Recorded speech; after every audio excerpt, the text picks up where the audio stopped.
ठीक है, सेंटर में आना। थोड़ा एज के हिसाब से जल्दी नहीं हो गया सेंटर में आना? अच्छा सॉरी। Hello hi. देखिए, जिस तरह दाने दाने पर लिखा होता है खाने वाले का नाम, उसी तरह ताने ताने पे लिखा होता है रिश्तेदारों का नाम।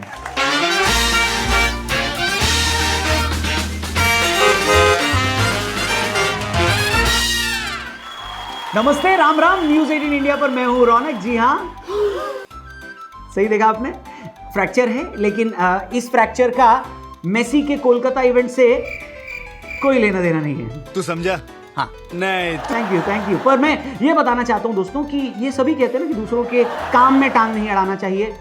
मैं आपको बता सकता हूं कि दूसरों के काम में हाथ भी नहीं अड़ाना चाहिए, वरना ऐसा हो जाता है। पर फिलहाल आप लोग टेंशन मत लो, कौन सा मेरे को हाथ से बोलना है, मुंह से ही बोलना है ना। तो अगर आपकी इजाजत हो तो शुरू करें वायरल बात रौनक के साथ। हेलो करो ना भाई, ये भी परेशान हो गए, हम भी परेशान हो गए, करो फिर। दोस्तों, फटाफट से कुछ वायरल खबरों पर नजर डालते हैं। सबसे पहले, मुंबई में बीएमसी के चुनाव 15 जनवरी को होने हैं।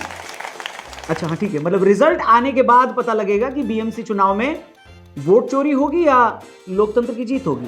बात तो सही है दोस्तों। वो सारे क्रिटिक्स और जर्नलिस्ट जिन्होंने धुरंधर का नेगेटिव रिव्यू दिया था, उसको क्रिटिसाइज किया था, बाद में उनकी खुद की ट्रोलिंग हो गई। इस ट्रोलिंग को फिल्म क्रिटिक गिल्ड ने कंडेम किया। नहीं समझा? मैं समझाता हूं। मतलब वो सारे क्रिटिक्स जिन्होंने धुरंधर को क्रिटिसाइज किया था, बाद में जब उनको क्रिटिसाइज किया गया तो क्रिटिक्स ने क्रिटिसिज्म के खिलाफ एक ग्रुप बनाया और इस बात को क्रिटिसाइज किया कि लोग हमें क्रिटिसाइज क्यों कर रहे हैं। हम तो बस धुरंधर को क्रिटिसाइज करके अपना काम कर रहे थे, तो कृपया हमें क्रिटिसाइज न करें।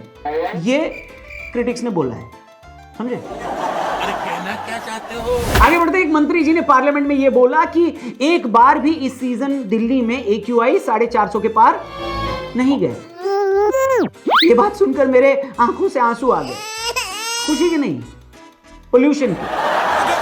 तो करें क्या, बोले तो बोले क्या? दोस्तों, डॉलर के मुकाबले रुपया और गिर गया, रिकॉर्ड लो 91 पे चला गया। अजीब बात है, एक AQI है जिसको गिरना चाहिए, वो छोड़कर बाकी सभी गिर रहा है। बताओ। डोनाल्ड ट्रंप ने इस बीच अपने सोशल मीडिया पर भी लिखा कि उनसे ज्यादा मेहनत करने वाला प्रेसिडेंट आज तक पैदा ही नहीं हुआ। बिल्कुल सही कहा ट्रंप जी आपने। मैं तो कहता हूं आपके जैसा कॉमेडियन भी आज तक पैदा नहीं हुआ कोई।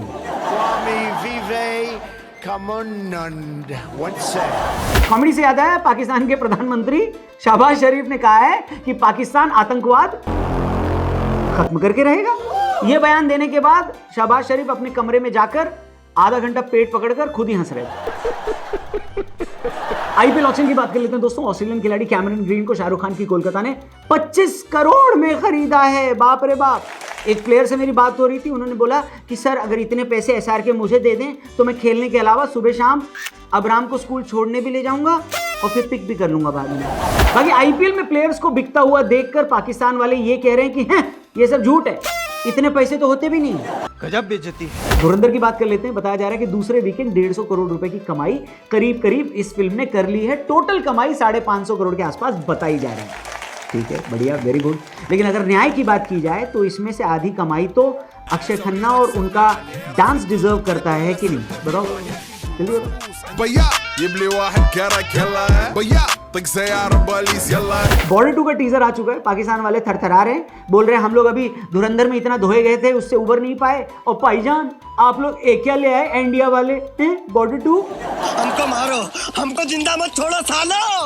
हम कोई मंदिर का घंटा है कि कोई भी आके बजा जाता है। अच्छा, T20 वर्ल्ड कप का ट्रॉफी टूर शुरू हो गया है और इसकी शुरुआत हुई है राम सेतु से। अच्छी जगह से शुरुआत हुई है, बहुत बढ़िया। वहां पत्थर नहीं डूबता। उम्मीद करते हैं कि वर्ल्ड कप में हमारी उम्मीद भी नहीं डूबेगी। Very nice.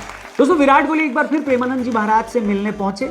जहां बाकी दुनिया में लोग मेसी से मिलने के लिए परेशान थे, वहीं कोहली भाई ने महाराज जी से मिलने का रास्ता चुना। बहुत बढ़िया, राधे राधे। मतलब जब भगवान अपने रास्ते पे चलवा देता है ना, तो फिर आप खुद कोई रास्ता चुन ही नहीं सकते। ये सीरियस बोला नहीं, इस पे आप ये मत सोचो कि ऐसे कुछ बोलूंगा आगे फन आएगा। ये सीरियस बात बोली। दोस्तों, मेसी से मिलने के लिए इस हफ्ते बड़े लोग परेशान थे, लंबी लंबी लाइनें लगी थी। बल्कि मेसी पता है लोगों के साथ फोटो कैसे खिंचवा रहे थे? एक वीडियो आई है उनकी, बस चेहरा मेसी से नहीं मिल रहा है, बाकी पैटर्न सेम है। दिखाओ भाई।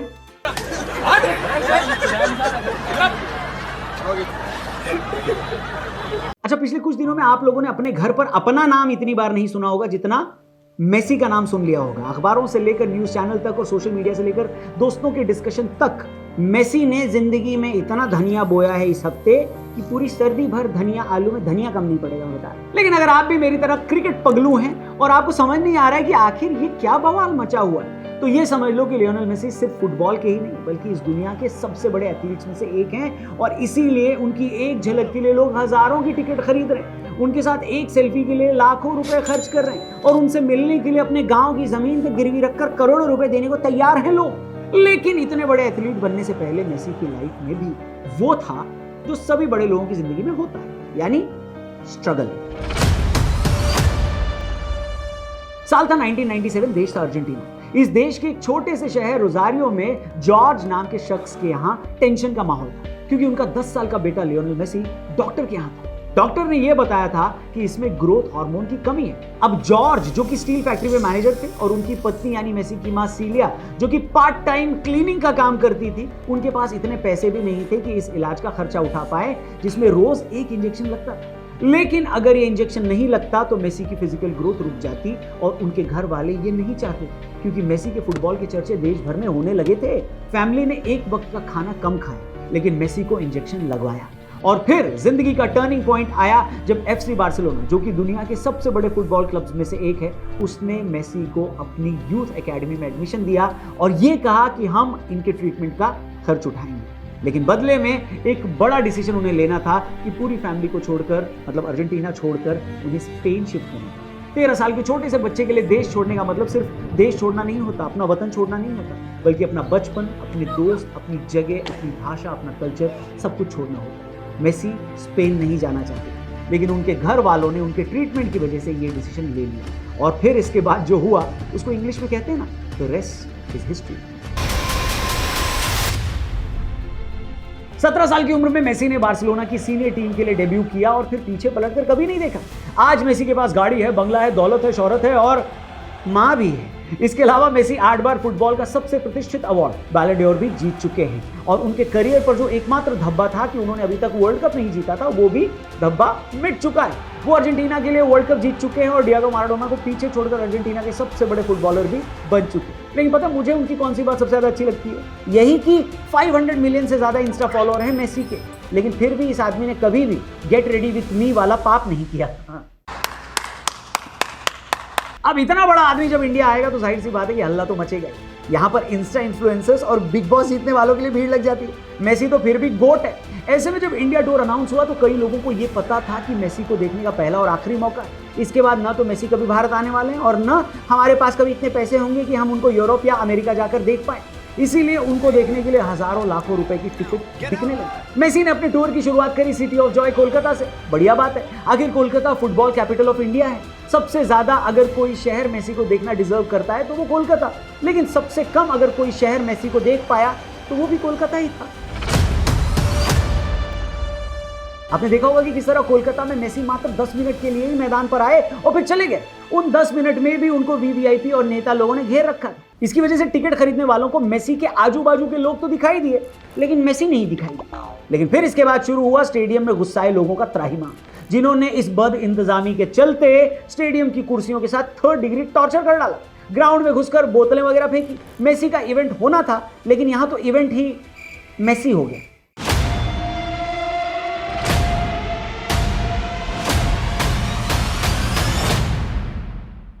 लेकिन मेसी तो जा चुके थे, उनको उसी दिन हैदराबाद पहुंचना था। ऑर्गेनाइजर्स ने आनंद फानंद में डिसाइड किया कि कोलकाता में लोगों को उनका पैसा रिफंड कराया जाएगा, लेकिन डैमेज हो चुका था। जब मेसी हैदराबाद जा रहे थे तब उनको इंडिया लाने वाले जो साहब थे उनको पुलिस ने कोलकाता में बदइंतजामी के लिए गिरफ्तार कर लिया। दत्ता जी ने कहा कि मेरा मेसी के साथ रहना बहुत इंपॉर्टेंट है, हैदराबाद जाना बहुत जरूरी है, लेकिन पुलिस ने कहा कि हैदराबाद जाने से पहले थोड़ा आप जेल हो जाइए, हो आइए। ये बड़ी अच्छी बात कही आप। उसी शाम को मेसी हैदराबाद में दिखाई दिए, जहां पर मुख्यमंत्री रेवंत रेड्डी, जो कि उनके आने से 1 हफ्ते पहले से फुटबॉल की प्रैक्टिस कर रहे थे, जब सच में उनके सामने सीएम साहब के सामने मेसी आए और उनको फुटबॉल पास करनी पड़ी तो उन्होंने मारना था जापान पर मार दिया चीन। ये वाला हिसाब हो गया। इतनी दूर तो गूगल मैप आपको और हमको गलती से नहीं भेजता जितनी दूर रेवंत रेड्डी साहब ने मेसी से फुटबॉल मारी। और ऐसा एक नहीं 2 बार हुआ। वीडियो वायरल हुई, पूरी दुनिया में जमकर मजाक उड़ाया गया। ऊपर से रेवंत रेड्डी सर आप तो पूरी तरह कैरेक्टर में भी आ गए थे, जर्सी वर्सी पहन के। क्या बात है। अरे मेसी खुद फुल पैंट पहने हुए थे विदेश के लोगों को यही लग रहा होगा कि आप नेता नहीं फुटबॉलर हो, फिर भी बॉल पास नहीं कर पाए। खैर कोई बात नहीं, रेवंत रेड्डी साहब अकेले ऐसे नहीं थे जिनकी बेइज्जती हुई, अभी तो महाराष्ट्र और दिल्ली बाकी था।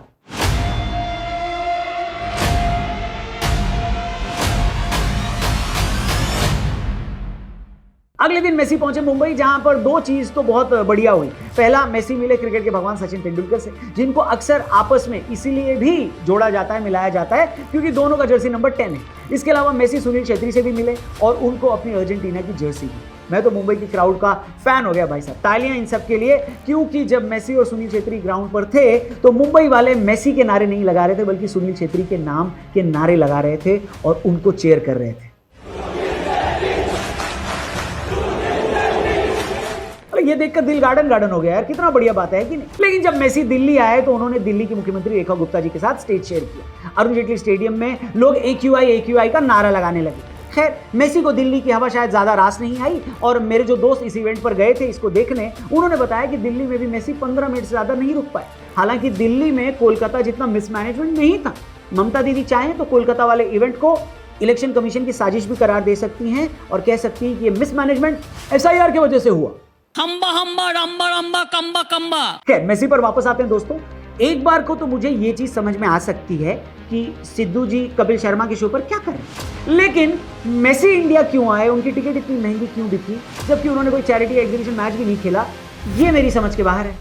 मुझे चक्कर आने लग गया अब। इसके बाद मैंने इंटरनेट पे ये पढ़ा दोस्तों कि मेसी कोई एग्जीबिशन या चैरिटी मैच खेल ही नहीं सकते। इसकी वजह ये है कि उनका जो इंश्योरेंस है वो सिर्फ क्लब और नेशनल मैच कवर करता है। अगर इसके बाहर कोई भी मैच खेलते हुए मेसी इंजर्ड हो जाते हैं तो उनका लाखों करोड़ों का नुकसान हो सकता है। कंट्री और क्लब का मैच खेलने के लिए तो उनको कई $1 मिलियन का इंश्योरेंस होता है। इसके बाहर अगर उनको मैच खेलना है तो उसके लिए उन्हें रिस्क लेना पड़ेगा और ये रिस्क मेसी जैसा बड़ा सुपरस्टार कभी नहीं लेगा। पर दोस्तों, सवाल ये है, घूम फिर कर वही आता है कि अगर एक स्पोर्ट्स स्टार स्पोर्ट्स ही नहीं खेल रहा तो भारत में फुटबॉल प्रमोट कैसे हुआ और उस स्टार के भारत आने का फायदा क्या हुआ? तो उन्होंने समझाएगा मुझे। बोलो बोलो, टेल टेल। क्योंकि देखो, मेसी तो फिर भी फुटबॉलर है, लेकिन भारत में लोग क्रिकेट से ज्यादा प्यार क्रिकेटर से करते हैं, क्योंकि हमें स्टार कल्चर पसंद है। इसीलिए बिना कोई मैच खेले भी मेसी को देखने के लिए हजारों लाखों रुपए खर्च करके लोग आ गए। मेसी को यहाँ लाने में लगभग बोला जा रहा है 100 करोड़ रुपए खर्च हुए होंगे। अगर मेसी की जगह कोई बड़ी इंटरनेशनल टीम आकर यहाँ खेल लेती तो मुझे समझ में भी आता, लेकिन मेसी जैसे बड़े खिलाड़ी ने यहाँ पर आकर खाली सेल्फी ली, लोगों से हाथ मिलाया, स्टेडियम के चक्कर लगाए, कुछ फुटबॉल फैंस के बीच एक दो किक भी मार दी और बैंक अकाउंट उनका भयंकर क्रेडिट हुआ, वो लेकर वापस चले गए। इसमें गलती ऑर्गेनाइजर्स की भी नहीं।